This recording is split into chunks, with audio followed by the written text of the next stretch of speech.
Selamat datang pemirsa ke dalam acara pelajaran Sekolah Sahabat. Saat ini kita datang kembali bersama-sama. Kami ingin mengajak pemirsa untuk belajar dari pelajaran Sekolah Sahabat kita pada hari ini. Nah, judul Sekolah Sahabat kita pada saat ini adalah Wanita dan Anggur. Waduh, gimana nih Bang? Jadi ini adalah pelajaran kita pada hari ini. Namun sebelum kita mulai, saya ingin ajak Anda untuk mengajak seluruh keluarga Anda berkumpul bersama-sama. Kita akan belajar bersama-sama dari pelajaran Sekolah Sahabat kita. Dan juga Anda bisa mengambil Alkitab Anda dan juga buku catatan, sehingga setiap pelajaran yang kita pelajari pada hari ini dapat dicatat, dapat kita pelajari berulang kali dan bisa kita bagikan kepada orang lain. Nah, ayat inti kita pada hari ini masih terdapat di dalam buku Amsal, di Amsal 31 ayat 3 dan 4. Jadi Anda bisa mengambil Alkitab Anda dan kita akan bacakan bersama-sama. Saya akan bacakan Amsal 31 ayat 3 dan 4. Jangan berikan kekuatanmu kepada perempuan dan jalanmu kepada perempuan-perempuan yang membinasakan raja. Tidaklah pantas bagi raja, hai Lemuel, tidaklah pantas bagi raja meminum anggur, ataupun bagi para pembesar mengingini minuman keras. Oke. Jadi sebenarnya tentu kita sudah mempelajari sepanjang 1 minggu ini dengan judul perempuan dan anggur. Dan kalau tadi saja kita simak, Amsal 31 adalah pasal yang terakhir dari buku Amsal. Dan kalau kita lihat judul atasnya, Amsal-Amsal untuk Lemuel dari ibunya. Jadi ini sebenarnya adalah nasihat dari seorang ibu terhadap anaknya. Lemuel adalah anak Raja Salomo, ya. Jadi ibunya ini menceritakan kepada Lemuel sebuah nasihat seorang ibu terhadap anaknya, yang memberitakan kepada dia adanya bahaya-bahaya terhadap minuman keras dan wanita-wanita yang tidak takut akan Tuhan. Ya. Jadi dua hal tadi yang harus dijaga, entah Anda pria atau wanita. Yang pertama tadi adalah anggur.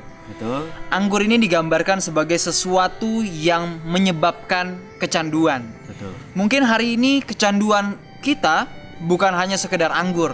Ada banyak lagi jebakan-jebakan yang lain yang setan telah siapkan kepada kita, umat Tuhan di akhir zaman, agar kita jatuh.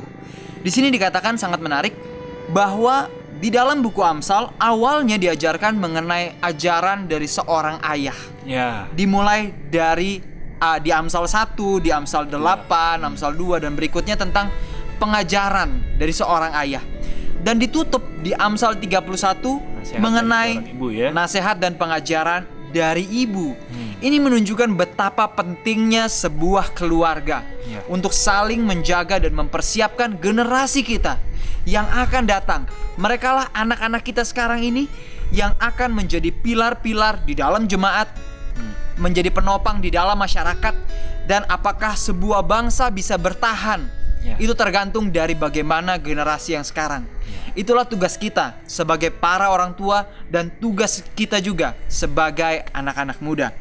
Selanjutnya di sini dikatakan bahwa nama dari Lemuel tadi di dalam Amsal 31 digambarkan sangat dekat dengan Salomo. Di mana dikatakan ibu dari Lemuel adalah ibu dari Salomo juga. Dan dia mengingatkan dua hal tadi yang mengancam kehidupan dari seorang raja.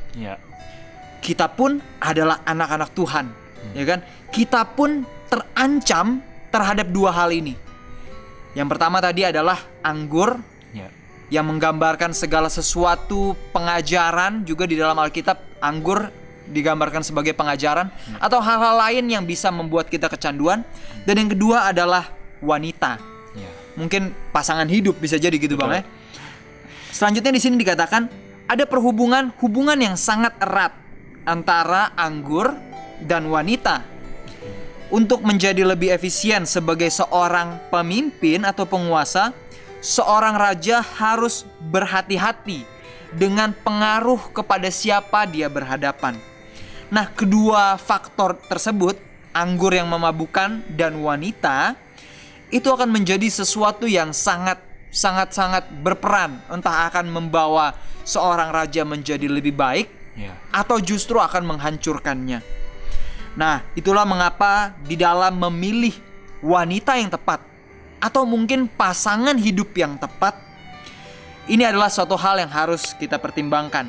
Sementara alkohol hanyalah akan membawa kepada masalah. Gimana, Bang? Ya, memang sebenarnya dari dua contoh sesuatu yang diangkat, perempuan dan anggur, ya, tentu adalah suatu hal yang pada mulanya Tuhan ciptakan adalah baik kedua-duanya, ya kan? Dan di mana setan sebenarnya berusaha, ya, untuk membuat sesuatu di dalam kehidupan ini mempengaruhi untuk menjadi suatu berkat yang tadinya baik menjadi kutuk, diubahkan, ya. Tentu di pelajaran beberapa hari yang lalu juga kita melihat gandum, ya, kelapa, anggur itu sendiri itu kan diciptakan baik, ya kan? Tetapi dalam catatan sejarah juga mau ditunjukkan, pertama adalah Nuh, ya, bahaya alkohol itu sangat membawa yang namanya kutuk. Baru saja dapat berkat, ya, ditimbulkan sebuah kutuk lagi, dan itu adalah usaha setan yang terus mau membawa keruntuhan dalam kehidupan manusia. Yang kedua adalah Lot, ya. Di situ diceritakan baru saja mereka diselamatkan, akhirnya kedua putrinya memabukkan ayahnya melalui anggur. Anggur yang dimaksud di sini bukan anggur yang segar, ya. Bukan jus anggur, ya. Bukan jus anggur, tapi adalah semua minuman yang beralkohol. Ya, saat ini banyak, ya, kalau di Indonesia banyak setiap acara-acara budaya atau tradisi di daerah-daerah tuh selalu, ya, tuak daripada beras, daripada gandum, daripada kelapa yang merupakan minuman-minuman tradisional harus dijauhkan karena itu melumpuhkan daya pikir kita untuk mengambil keputusan mana yang baik dengan yang benar. Ya, yang kedua tadi adalah sebenarnya bukan masalah di dalam wanitanya sebenarnya, cuma peran ibu sangat memegang peranan penting di dalam sebuah rumah tangga. Itulah sebabnya setan sering berusaha menyerang, ya, melalui agennya tersebut supaya merusak sebuah rumah tangga. Rumah tangga adalah suatu kekuatan terbesar dalam sebuah negara tentunya, ya, di mana Tuhan juga membuat surga kecil di dalam rumah tangga. Itulah sebabnya diberi penekanan, hendaklah wanita yang takut akan Tuhan. Jadi para pemirsa, kalau ada yang tanya, mungkin ada orang yang katakan kepada Anda, "Loh, anggur itu kan juga dari alam," ya kan? Anda telah dengar yang Bang Andre katakan tadi, setan semenjak manusia jatuh ke dalam dosa, dia selalu mencoba untuk membuat yang baik menjadi jahat. Di saat difermentasi, disimpan, akan keluar alkohol yang bukan hanya zat yang adiktif tapi juga bisa merusak tubuh kita. Begitu juga dengan hal baik yang lain.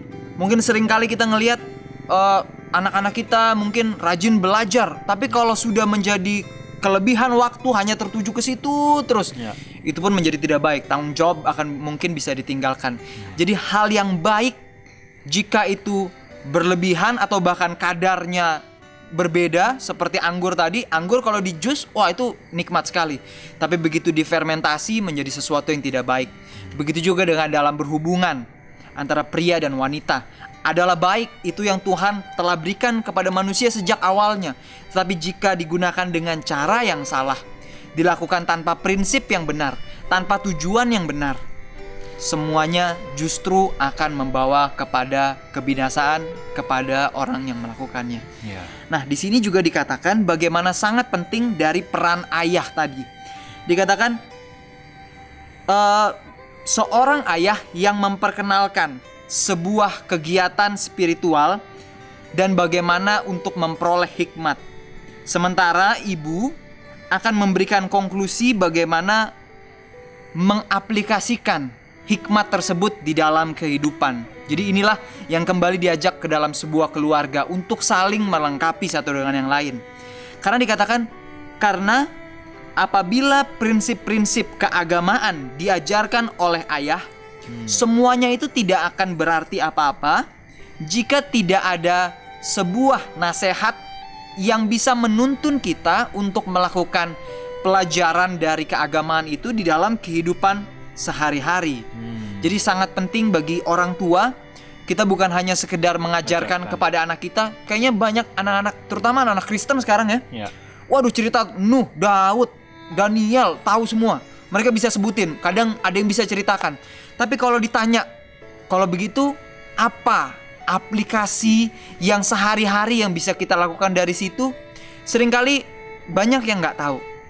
Itulah mengapa sahabatku yang ada di rumah, kita kembali mengajak Anda di saat kita renungan pagi dan petang bersama dengan anak-anak. Para orang tua, ayah dan ibu, Anda juga bisa tunjukkan apa aplikasi sehari-hari yang masing-masing kita bisa lakukan di dalam kehidupan kita. Nah, di sini dikatakan dalam sebuah kutipan dari buku Testimonies for the Church. Dikatakan di saat kita memanjakan selera kita untuk anggur, atau mungkin kita memanjakan selera kepada hal-hal yang lain. Di sana dikatakan itu akan meningkatkan stimulus sehingga kemampuan kita untuk menilai sesuatu menjadi seperti diselubungi, seperti tertutupi, sehingga seharusnya kita bisa berpikir dengan normal kalau itu tidak baik. Tapi karena kita memanjakan keinginan kita, itu akan menjadi tertutup. Itulah mengapa banyak sekali saat ini orang-orang yang melakukan tindakan kejahatan, kadang kalau mereka ditanya, banyak yang bilang, iya saya nyesal, saya nyesal lakukan itu. Tapi sayangnya kenapa hal itu tidak disesali sebelumnya? Nah, di sini dijelaskan karena pikiran-pikiran yang tidak baik dimanjakan. Jadi sahabatku, jika kita memanjakan pemikiran-pemikiran kita terhadap suatu hal tertentu, kita mungkin tidak bisa lagi melihat dengan jelas terhadap suatu masalah. Gimana Bang? Ya memang sebenarnya sebelum dunia kedokteran saat ini menemukan firman Tuhan telah memberitahukan efek bahaya daripada minuman beralkohol tersebut, yang kadang mereka menuliskan di Amsal tadi seperti racun ular berbisa yang memagut terhadap kematian. Tentu memang kesadaran daripada orang tersebut tadi diangkat bahwa efek daripada alkohol tersebut membuat orang tersebut seperti terselubungi, sehingga dia tidak dapat mengambil suatu pandangan yang jernih terhadap tindakan yang dia sedang mau lakukan. Sebenarnya sering juga terjadi di dalam kehidupan. Mungkin kita melihat ada tetangga-tetangga kita, ataupun mungkin di dalam rumah tangga kita, seseorang yang mabuk dengan alkohol, ngomong yang lantur, kadang dia bisa pukulin anaknya, istrinya. Begitu dia sadar, dia nggak merasa, tadi ternyata rumah ini udah hancur lebur gitu, karena mereka mengambil suatu tindakan respon yang aktif langsung tanpa mereka sadari kegiatan-kegiatan yang mereka lakukan. Nah, di sini juga dikatakan bahwa hal tersebut seperti alkohol tadi akan membuat orang untuk susah membedakan antara yang benar dan yang salah, antara yang suci dengan yang najis. Salah satu contohnya adalah Nadab dan Abihu. Mereka diminta sebagai imam pada saat itu untuk jangan mengotori dirinya. Mereka minum alkohol. Mereka melakukan tindakan-tindakan yang tidak baik, bahkan memasukkan api asing ke dalam tempat di dalam bait suci yang seharusnya mereka tidak lakukan. Dan pada akhirnya hidup mereka pada saat seketika itu juga habis dan binasa. Segala sesuatu yang menyebabkan kecanduan, entah mungkin kita kecanduan bermain, kecanduan dalam melakukan hal-hal yang tidak baik. Mari kita lihat kembali, kita coba tanya Tuhan, Tuhan tolong tunjukkan saya kecanduan apa yang saya miliki. Mungkin kita tidak kecanduan alkohol seperti orang-orang luar yang ada di luar sana, yang kalau udah minum ngomongnya udah ngelantur. Tapi banyak kecanduan-kecanduan yang lain. Di saat kita contohnya kecanduan bermain game, kecanduan di depan komputer, kecanduan dalam melakukan hal-hal yang tidak baik. Di saat kita lakukan itu, kita sudah tidak bisa lagi memikirkan antara yang benar dan yang salah. Kita sudah tidak bisa lagi memilah jam dan waktu apa yang harus kita kerjakan. Bahkan di dalam kecanduan untuk mencari uang, mengharapkan sesuatu yang lebih dan lebih. Sehingga di dalam pikiran kita selalu berpikir bagaimana caranya kita bisa mendapatkan untung yang jauh lebih banyak. Itu pun adalah satu hal yang adalah kecanduan. Nah, selanjutnya kita akan baca kembali. Ada sebuah kutipan di sini di dalam buku pendidikan. Di sana dikatakan, biarlah setiap anak-anak dan orang-orang muda belajar dari Alkitab, di mana Tuhan telah menunjukkan bahwa itulah pekerjaan yang harus dikerjakan setiap hari.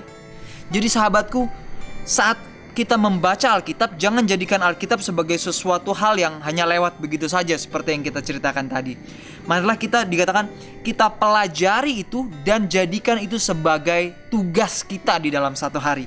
Jadi firman yang kita baca supaya tidak berlalu dengan sia-sia, kita lihat dan kita tentukan, tanya Tuhan apa yang harus kita lakukan sepanjang hari itu melalui firman yang kita baca.